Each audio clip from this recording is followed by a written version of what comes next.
Good evening and welcome to the Bible study. If you have your Bibles or your devices, kindly go to Genesis chapter 42. Genesis chapter 42. If you remember, Joseph had interpreted Pharaoh's dream successfully and he rose to power, he rose to prominence, and Joseph was only second in command. Only Pharaoh was above him, and so he was in a very powerful position. He was in charge of all the land and all the people.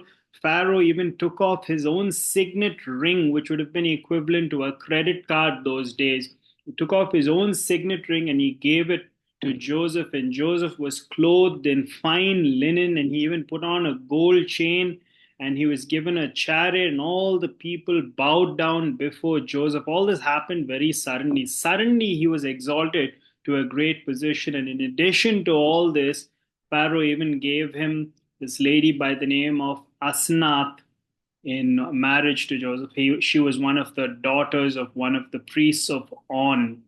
And so Joseph now had been through many trials, but he had never given up, and now he's risen to prominence. I think Winston Churchill gave a very famous speech. It was at his old school, and he was talking to some of the students over there, and it became a very famous speech. And part of the speech were these words. He said, "Never give in, never give up, never, never, never, in things great or small, large or petty, unless it's a matter of conscience or good sense, never give in." We can say that Joseph also could have given the very same speech. This was Joseph's motto. I mean, if he gave the speech, it would have been something that we all could relate to and understand, because he's been through so much and he's never ever, at no point did we see Joseph grow bitter. At any point he said, "I just feel like giving up." When you read the Psalms, you see David at many times he felt like giving up, he felt like throwing the towel in, but not Joseph. He was somebody who was very resilient. I mean, he was sold as a slave, he never gave up. When he was a slave in Potiphar's house, he never gave up. When he was falsely accused, he never gave up. When he was thrown in the dungeon, he never gave up. And even when he was forgotten by the butler, he never gave up. 2 years he had to remain in that prison. So Joseph is a great example of Romans 8:28, and we all know that verse. It says, "And we know that for those who love God, all things work together for good, for those who are called according to his purpose." Of course, there's the Old Testament version of that, and which we're going to come to in Genesis chapter 50, verse 20. He tells his brothers, "What you meant for evil, God turned around to good." And that is God's speciality. All things, sometimes we might even say that verse Romans 8:28 may make more sense if it read like this: some things work together. But the verse doesn't say that. It says all things, and all things means all things, and that's all means. So God is not saying through that verse all things, meaning you take something individually and say this is a very good thing. That's not what the verse says. Some of the things that happen to us are bad. In and of itself, it's bad. But what God is saying is, the promise of Scripture is that all things work together for the good. The result that God is going to bring out of it will be good. And some of those things may even be experienced in eternity. That verse does seem to have eternal connotation. So let me begin by reading the first four verses of Genesis chapter 42. It says, "When Jacob," now it's referring to Joseph's father, "when Jacob learned that there was grain in Egypt, he said to his sons, 'Why do you keep looking at each other?'" It seems like some of his sons they were very very good in procrastinating. They weren't coming up with a solution. They were just staring at each other and not coming up. They were not doing anything about the predicament that they found themselves in. And so he says, "Why do you keep looking at each other?" He continued, "I have heard that there is grain in Egypt. Go down there and buy some for us so that we may live and not die." Then 10 sons of Joseph went down to buy grain from Egypt, but Jacob did not send Benjamin, Joseph's brother, with the others, because he was afraid that harm might come to him. So of course he's grown over the years because of the trauma that he's endured, that very traumatic incident where he lost, or at least he was told that he lost his favorite son. Joseph, he made this multicolored coat. That was his favorite son. And then one day the brothers come back and say he is no more. And so he's not willing to take that risk with Joseph's other blood brother. And Benjamin is from his favorite wife that he loved a lot, Rachel. And so he's not willing to take this risk once again. He says, just go down, but go down without Benjamin. And uh, based on Genesis 45, there is some reason to believe this happened in the first year of the famine. So after the 7 prosperous years, he hears that there is grain in Egypt. Not just that verse, he hears there's grain in Egypt. So he tells them, go down and buy so that we may live and not die. That is a picture right there of faith in action. You hear about something, in Latin the word is notitia. You have this body of truth, and then you say, let me take some action. If that is the truth, let me go check it out. And faith comes by hearing. He hears something and then he says, go and check it out, see if it's true, bring back, buy some grain for us so that we may live and not die. Picture of faith in action. And so um, when I wonder, and when they heard, the brothers, when they heard that word Egypt, whether their conscience got to them, because they knew in Genesis chapter 37, when Joseph came to them, they knew that they sold him to the Ishmaelites who were headed down to Egypt. And so I don't know what they would have thought at that point when they heard that word Egypt, because they don't know if their brother is still there working as a slave. They don't know if he's still alive, but they heard that word Egypt. I like what Donald Gray Barnhouse says about this word. He says the word Egypt in their ears must have sounded like the word rope in a house where a man hanged himself. And so we don't know how they would have felt,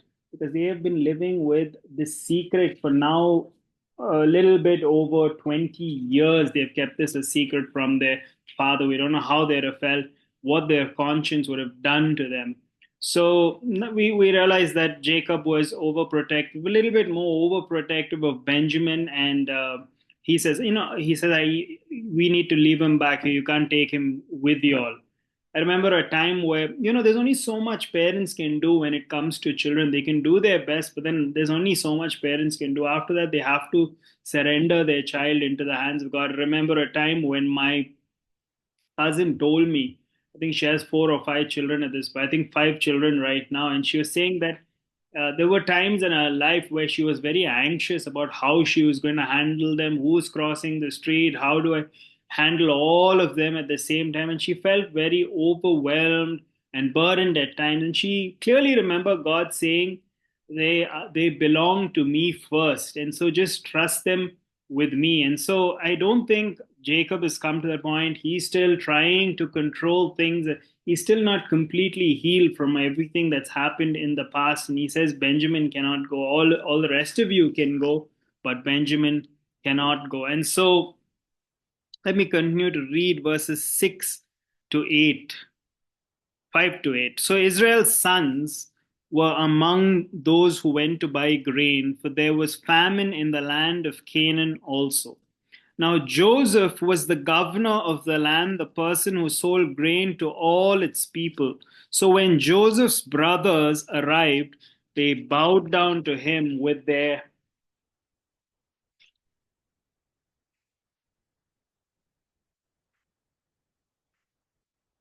bowed down to him with their faces to the ground. As soon as Joseph saw his brothers, he recognized them, but he pretended to be a stranger and spoke harshly, or maybe your translation says roughly, to them. Where do you come from? He asked. From the land of Canaan, they replied, to buy food. Although Joseph recognized his brothers, they did not recognize him. So they bowed down to him because their lives depended on the kindness of this Egyptian officer, this Egyptian official. And so, Joseph is no more a small boy. The text clearly repeats, I think it's mentioned twice. It says Joseph recognized them, but they didn't recognize Joseph. And that's probably because he's no more a 17-year-old boy. He's probably around 37, 38 years old. This is many years later, or 2 decades later. And he's become a full-fledged Egyptian. I mean, Pharaoh changes his name to Zaphenath Paneah. He's completely clad in all this fine linen. He's wearing this gold chain. And the Egyptians, the rulers, they would shave their head, and sometimes they, not some, most of the time, they would wear a goatee that was artificially attached to their face, because maybe it gave them that look of nobility, or they looked more royal. Maybe they thought it was cool, but they would wear this attached goatee that was either made of horse hair, or they would even wear some precious metal. So there's no, the Joseph's brothers can't recognize who he is. So even if you see a person after many years, sometimes you'll recognize their facial features, but they're not able to recognize him. He looks completely different. He looks like a Egyptian ruler, but he is able to recognize them, and so they bow down before him because their lives depend on his kindness, his generosity. And the assumption here, and I think it's made clear later, is that when Joseph talks to them, he's using an interpreter, because if he talks to them in fluent Hebrew, they might be able to recognize, they may be able to put two and two together, but he uses an interpreter, and I think that's made clearer later. So he speaks roughly to them, and sometimes you wonder, why did he speak roughly to them? But I think, and this is an assumption, this is speculation, but I think that in all this, he was being guided by the Spirit. Whether he knew it or not at that time, I think he was being guided by the Holy Spirit. If you remember, just in the previous chapter, even Pharaoh, a pagan king, said in Genesis 41, 37, 38, this is a man with God's Spirit. And so that is the first incident in the Bible where somebody is said to have possessed the Spirit of God. And when the first time it's mentioned in connection to Joseph being filled with the Spirit. So I think that he is functioning even now under the control and guidance of the Spirit. Sometimes you may say, why does he deal with them harshly? Why doesn't he immediately reveal his identity to his brothers? But I think God is working in the brothers, God is working in Joseph. And we'll continue from verses 9 to 17.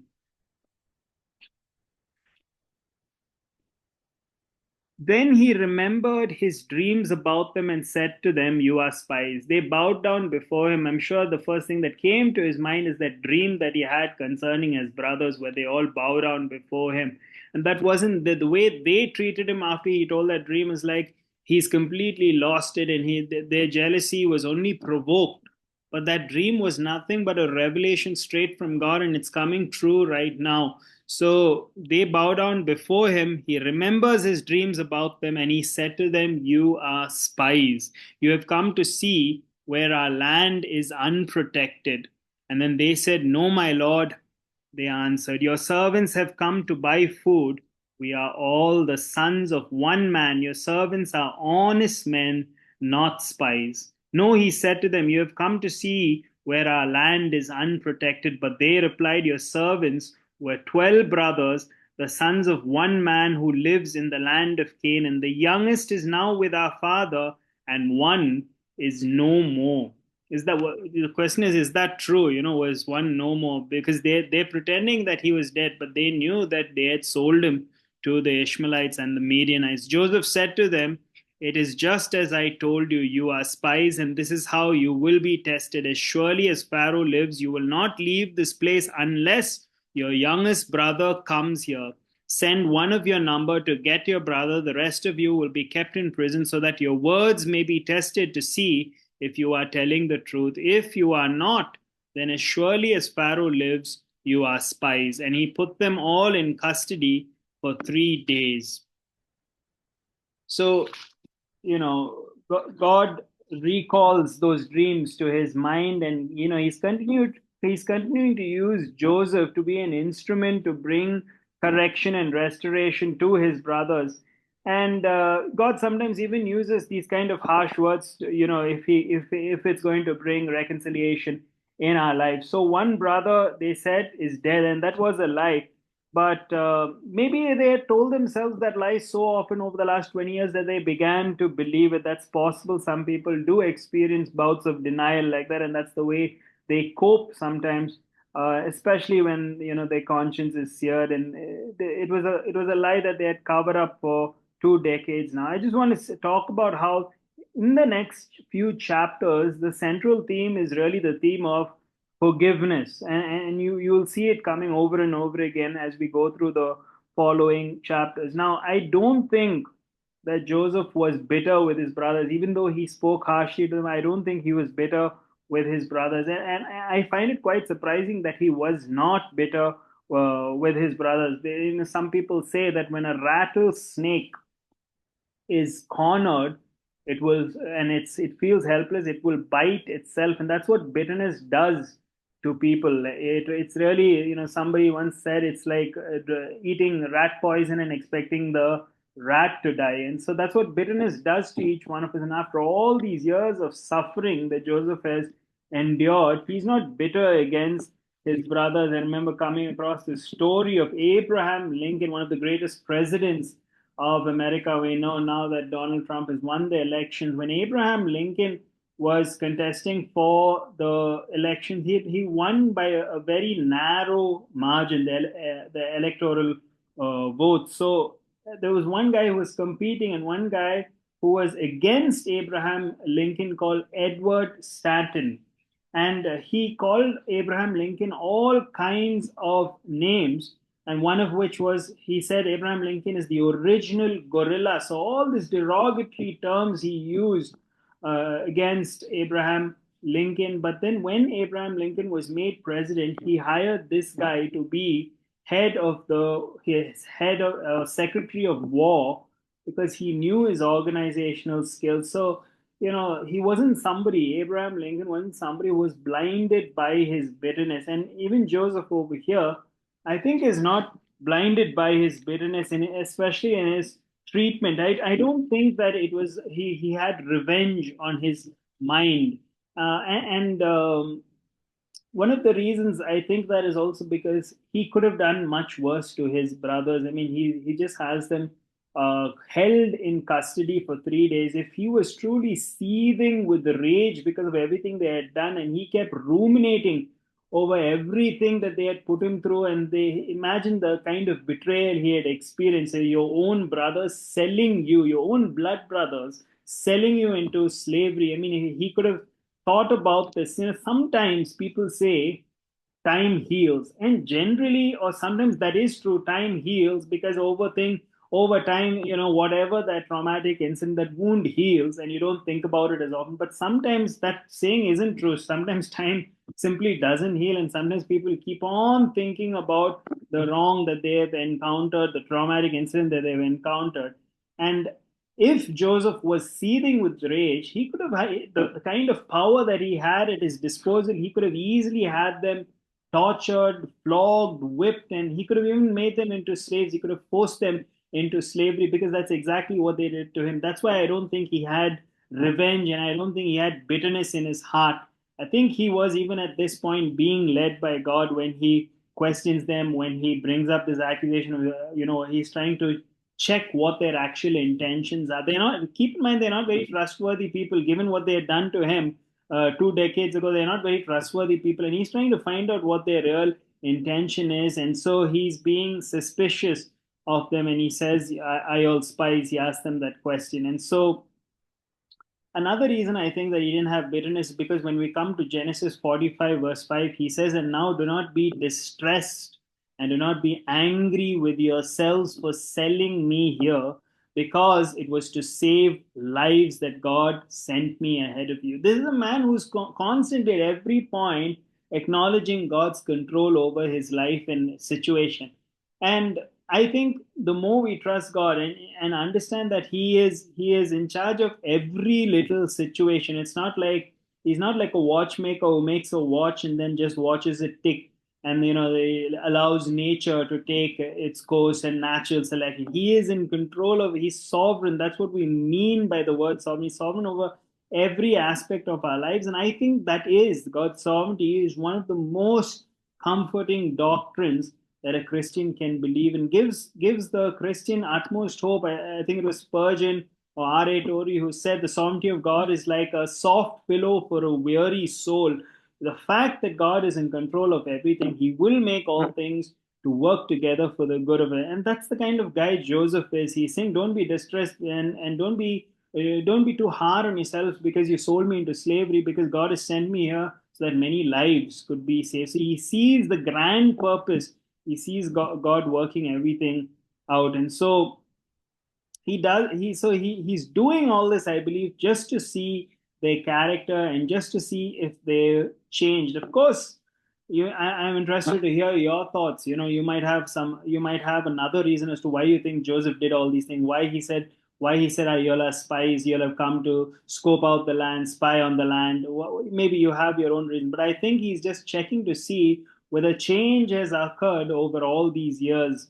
And so let me continue to read from verses 18 to 28. Verses 18 to 28. On the third day, this is given them plenty of time to think about what they've done. Being held in custody. I'm sure they were scared because they were under the mercy of the second most powerful man at that time on the planet. So on the third day, Joseph said to them, "Do this, and you will live, for I fear God." He let that truth slip out, but they didn't catch on. I mean, he said, "I fear God." But they didn't. He said, "I fear God if you are honest men." And it's like they're being honest about some parts they're hiding, especially the part that Joseph is no more. But he says, "If you're honest men, let one of your brothers stay here in prison while the rest of you go back and take grain back for your starving households. But you must bring your youngest brother to me so that your words may be verified and that you may not die." This they proceeded to do. They said to one another, "Surely we are being punished because of our brother. We saw how distressed he was when he pleaded with us for his life, but we would not listen. That's why this distress has come on us." Reuben replied, "Didn't I tell you not to sin against the boy? But you wouldn't listen. Now we must give an accounting for his blood." They did not realize that Joseph could understand them since he was using an interpreter. He turned away from them and began to weep, but then came back and spoke to them again. He had Simeon taken from them and bound before their eyes. Joseph gave orders to fill their bags with grain, to put each man's silver back in his sack, and to give them provisions for their journey. After this was done for them, they loaded their grain on their donkeys and left. At the place where they stopped for the night, one of them opened his sack to get feed for his donkey, and he saw silver in the mouth of his sack, or money, some of our translations will say, in the sack. "My silver has been returned," he said to his brothers. "Here it is in my sack." Their hearts sank, and they turned to each other trembling and said, "What is this God has done to us? What is this God has done to us?" So Joseph basically devises a test. He also wants to see whether his blood brother Benjamin, the youngest of all the 12, is still alive. He also doesn't fully trust his brothers at this point. I mean, after what they've done to him, he doesn't know if they're telling the truth about Benjamin or whether they've done something to Benjamin as well. And so he wants to see if he's still alive. He wants to see his own blood brother, his younger brother. And so he devises this test. And we read here that their conscience got to them because, and I find it surprising. Two things, even as I was reading it just now, one thing really stuck out to me. Well, usually, generally speaking, when people decide to cover up a lie, even if it's just two three friends who have committed a crime, and when they cover it up, I always feel that somebody somewhere will give in, and then they'll get the other two in trouble, or somebody somewhere will mess up when they're covering up. And this is a group of about 10 brothers. 10 brothers have covered up this lie, and yet they have kept the secret very successfully all these years. But look at the way they're recollecting. It is still so fresh in their minds when they say, "Oh, when he throws them in prison," even though it's not a completely logical connection, the first thing that comes to their mind is, "Look, God is getting us back for what we did 20 years ago." And so this is what a guilty conscience can do if you're not completely free. being in the light. I think somebody's mic is unmuted. Let me just.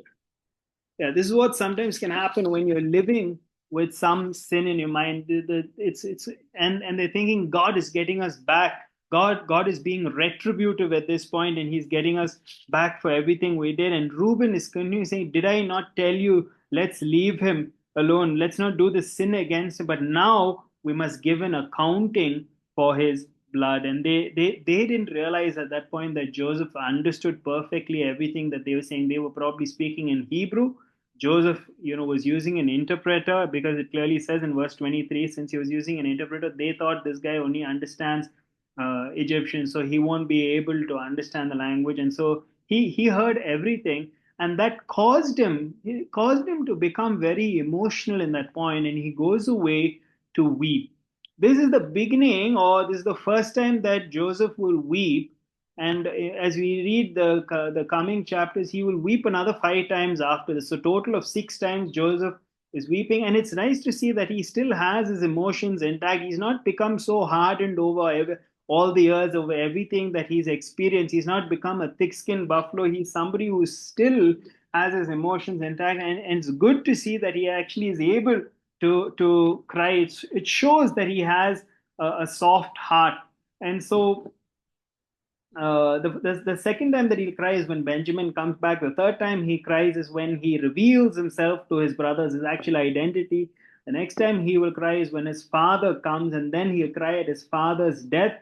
And then when he forgives his brothers, he will cry once again. And so he doesn't have a hardened heart. And I think that even for men, sometimes we have this thing that if you cry, that means you're a weak person. But I think that what we weep about says a lot about our character, the things that cause us to weep. Of course, general observation, my observation, I've seen that whereas people get a little bit older, they generally become a little bit more emotional. I mean, kids are emotional, and then when you're going through middle age, you're not as emotional as when you were a child. But then when you become older again you start becoming, even the smallest of things can make you emotional, whether it's a memory or whatever it is you're going through. So I think that weeping, crying, I mean, what we cry about says a lot, and often we cry about things that are related to our lives when we feel that we're, unfairly treated. But just a thought I was thinking about, just a thought I had. How often do we weep about things that break the heart of God? And I was just thinking, can any of us here, even on this study, can any of us truly say, I've thought about all the people who are in hell right now, or at least if it depends on your theology of hell, maybe you think that they're in a place of suffering right now, they're in a place of torment, but then they'll eventually be thrown into the lake of fire, depending on your understanding of those passages. But whatever it is, their fate is sealed. There's no question. There's a great chasm fixed, especially when you read the parable of the rich man and Lazarus, I think Luke 16. There's a great chasm, there's a great gulf fixed. There's no question of now changing. There's no question of how does that make me, and how does have we ever cried thinking about all the people who are now in hell? Have we ever thought about the heart of God and how God's heart also breaks for those, and He desires that none should perish? These are some of the things that we ought to weep about. But very often our weeping is all inward, and it's all something that is some wrong that has been done to us. And may God give us a burden for the lost. May God give us um, that passion to reach out for the lost, and because we could potentially change the destiny of somebody for all eternity. I mean, God could use us as an instrument, as His channel. And so in verse 27 it says lodging place, it says encampment. Just a quick truth about that word. It's the same word in the New Testament. I mean, we're headed towards the Christmas season, and we know that we're going to probably go through the story in our own churches and about Joseph and Mary, and they were staying. When it says there was no room for them in the inn, what it means is a caravansary, and that there's a place where all the animals will come to the center, and they'll be feeding through the night, they'll be taking rest, and the people would stay around it. That would be an open spot. That's where Joseph and Mary were during them, when it says there was no room for them in the inn. And so that's the same place. It was in that caravansary at this time. It says that lodging place or that encampment where he opens up that sack and he finds the money, he finds the silver, and he notices that Joseph makes provision for them to return. Another reason why I don't think he had retribution on his mind. He wanted to provide for them so that they will come back with Benjamin, and so he gives them the money, and he replenishes their resources, and he sends them on their way. Now, if I went to the grocery store and I came back and I opened the grocery bag and I found some 1,000 rupees over there, either I'll think it's a mistake or I'll think that God has blessed me or something like that. But these people, because of everything they've done, even now they're wondering what all this is about, and they're scared, and that's what guilt does. When you're guilty, it even turns blessings into something that can be distress. Basically, it turns blessing into distress, and so they can't even enjoy this blessing that they had been given. And so at this point, they finally mention God, and they say, but it's in a negative way. They're completely paranoid. They're wondering what all this money is about, and so that's why one of the reasons, I mean, Jesus himself says love your enemies, and somebody said when you love your enemies it drives them nuts, because they're wondering why you don't hate them. Why? I mean, it completely drives. And they might have also been thinking, because of the accusation of Joseph when he said, "Are you all spies? Have you come to look at the land and see how unprotected it is, and then slowly move in little by little and conquer the land?" They might have been wondering whether Joseph or whoever it was planted the money. And we read about these stories once in a while where cops themselves sometimes will plant evidence in your vehicle when they're searching it, just to get you accused.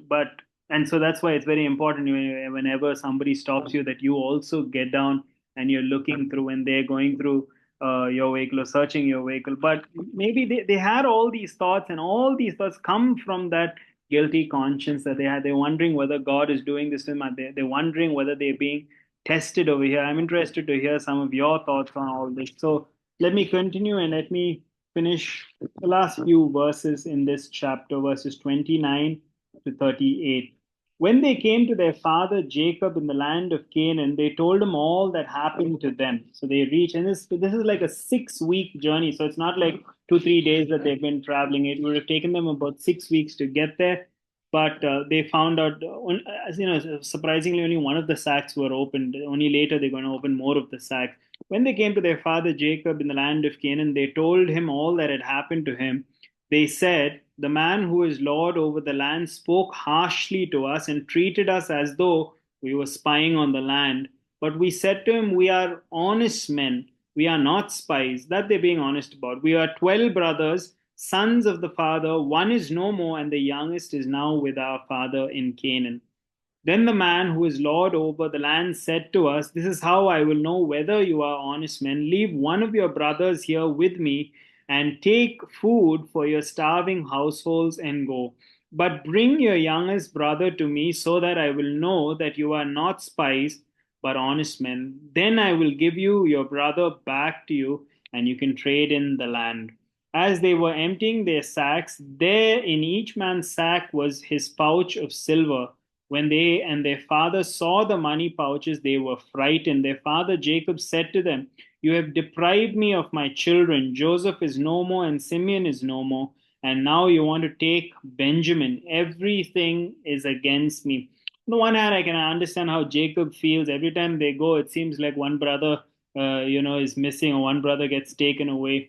Then Reuben said to his father, "You may put both of my sons to death if I do not bring him back to you. Entrust him to my care, and I will bring him back." So Reuben here, he makes, I don't know, again, interested to hear your thoughts. I think it's a little bit of a rash vow, and it reminded me of Jephthah in the Old Testament, another story. And he says, "Whatever comes out of my house, I will sacrifice to God." And it ends up, when if he gives me victory and he comes back, and the first thing that comes out of his house is his daughter, and then she's given some time to mourn. Of course, that text doesn't say whether he actually sacrificed or not, but that, I think, is the understanding of that text. So I don't think, especially when you come to the New Testament, Jesus says, don't swear by heaven, by earth, don't swear on anybody, but let your yes be yes and let your no be no. Be people of integrity.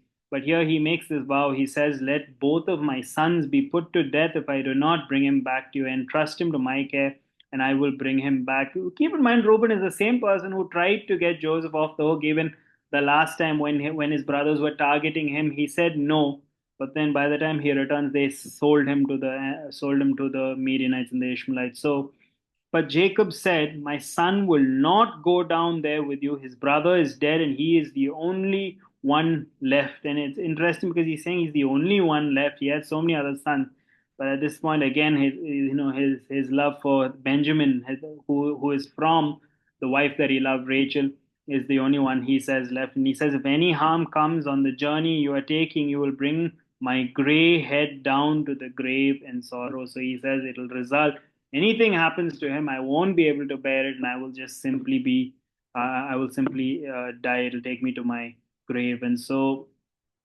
again, on the one hand, I understand what Jacob is saying.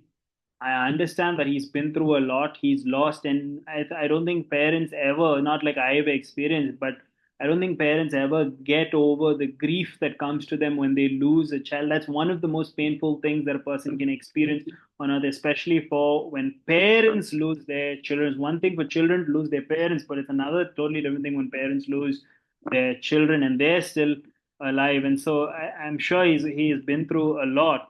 But just for a second, think about the fact that Joseph is still thinking about himself in this moment. He says, "Everything is against me." Now, the question that I would ask is, would his son Joseph say the same thing? Did we hear Joseph say anything close to what Jacob is saying at this point? Even Joseph has been through so much. He's been falsely accused, was betrayed by his brothers, but at no point did Joseph say everything is against me. In every place that God had him in, whether it was in the dungeon, whether it was as a slave for Potiphar, whatever, he always did his best to be diligent and excel in the work that was given to him, and God was with him through it all. But there's a saying, and it's true of some people, not everybody. Some people dramatic change, but there is a saying that people change, but not a lot. So sometimes we see that people have changed, but sometimes their old character comes back. And we know that Jacob has wrestled with God in the past, and we know that he walks with a limp because the hip socket was touched by the angel of the Lord, which was none other than the pre-incarnate Christ. But God is still continuing to wrestle with Jacob, and is still continuing to do a work in him. I mean, everything that has happened in the past is still taking a toll on him. And he says, I can't afford to now lose Benjamin, because that will send me to my grave. And so he says, I'm not able to do that. And when you look at that, there's a star. I mean, when you contrast both these characters, Joseph and Jacob, we know that Joseph has come a long way, but God still has to work on Jacob. And it reminded me of that story when I was comparing these two. Of that, it's a well-known story of the two sons who had an alcoholic father. And when they grew up, one turned out to be an alcoholic, and the other one had nothing to do. He was an absolute teetotaler. He had nothing to do with alcohol. And when they both were asked, "How come you turned out the way one has chosen the path of being an alcoholic and drinking himself to death, and the other one has nothing to do with alcohol, makes wise decisions?" Both have the same answer. They said, "With a father like that, how could I have turned out any different?" I mean, same father, but totally different perspectives. And so, if some of us have had, maybe, praise God for good parents and good role models, but if some of us have had bad examples for parents, you know something like this should remind us that we don't have to take after our parents, or either father or mother. We can be different people, just like Joseph was. And I see that Joseph is way a much more sanctified man than his father Jacob here. Even when you think of Jacob in, I think, Genesis chapter 34, when the rape of his daughter took place, and he the only thing that he could think of, I mean, there were so many people that were dead, that were slaughtered there, but the only thing that he could think of is, my reputation has gone in this place. So there are many times where Jacob is very inward focused, many times where his old nature shows up once again, and his name itself means deceiver, conniver, the man who was always up to, always thinking of new ways to mislead people, was always involved in subterfuge. So even over here, He's looking inward. He's only thinking of himself. He's not able to completely entrust his children to God. And so that is basically Genesis chapter 13. We'll pick up again next time. I mean, for a while, Joseph is not going to see his brothers again. It's only when the famine gets severe and when all their resources are completely used up, will they then return. So we're not we'll see that when we come to Genesis chapter 43. It seems like a somewhat of an abrupt ending, but that is basically Genesis chapter 42 verses 1 to 38.